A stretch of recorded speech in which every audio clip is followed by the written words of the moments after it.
டெல்லி சென்றிருக்கும் துணை முதலமைச்சர் ஓ பன்னீர்செல்வம் தற்போது செய்தியாளர்களை சந்திக்கிறார். நேரடி காட்சிகளை பார்க்கலாம்.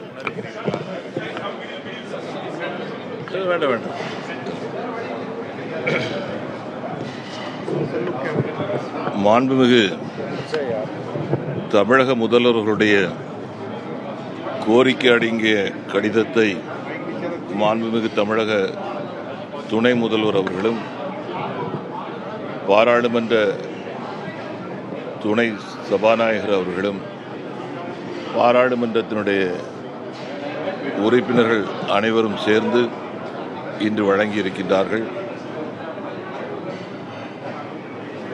இது குறித்து எந்த அளவுக்கு அதிகமாக செய்ய முடியுமோ அது அவ்வளவும் செய்யக்கூடிய அளவுக்கு கவனம் கொடுப்பதாக நாம் சொல்லியிருக்கின்றோம். இன்று மாலையில் நிதியமைச்சர் அவர்களையும் மாண்புமிகு தமிழக துணை முதல்வர் அவர்கள் சந்திக்க இருக்கின்றார்கள். நம்மை பொறுத்தவரைக்கும் தமிழகத்திற்கு அதிகப்படியான நன்மைகள் கிடைக்கக்கூடிய அளவுக்கு கவனம் கொடுப்பேன் என்பதை தெரிவித்துக் கொள்கிறேன். சார், இன்னைக்கு தமிழக துணை முதலமைச்சர் திரு OPS அவர்கள் உங்களை சந்திச்சிருக்காரு. அவர் கொடுத்த அறிக்கையில் நியாயம் இருப்பதாக நீங்கள் உணர்கிறீர்களா? பொதுவாக நிறைய விஷயங்களில் ரொம்ப ஆழமாக பார்க்க வேண்டியது இருக்கும். இப்போ மேலெழுந்த வாரியாக அதிகாரிகள் எல்லாம் நாம் பார்த்துருக்குறோம். இதில் அடுத்த கட்ட நடவடிக்கைகளுக்கு நாம் அதிகாரிகளோடும் மற்றவர்களோடும் உட்கார்ந்து நிதியமைச்சர் அவர்களையும் பார்க்க போகிறாங்க. எல்லாரும் சேர்ந்து நாங்கள் முடிவெடுப்போம்.